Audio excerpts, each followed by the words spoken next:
Hello everyone, welcome back to our channel. In today's video, I will show you how to connect Stripe with Shopify Payments step by step and super easy to follow. So grab your laptop or phone and let's begin. First, open your Shopify dashboard on your PC or mobile. I highly recommend using a PC for a smoother setup. Now look at this bottom left corner of your screen. Click on this settings icon. And inside this settings, you will see a menu. Click on the options called payment.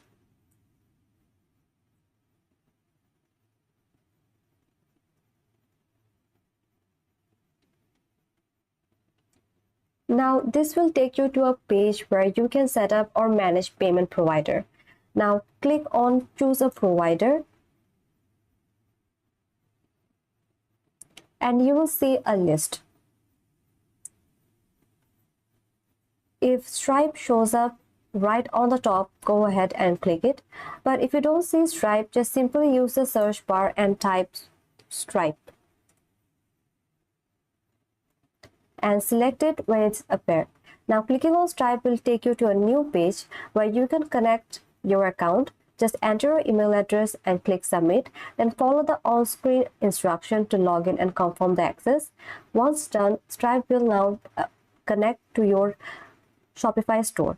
So that's it. If you like this video, please give it a thumbs up, subscribe to the channel, share it with your friends or team member. Thanks for watching and I will see you in my next video.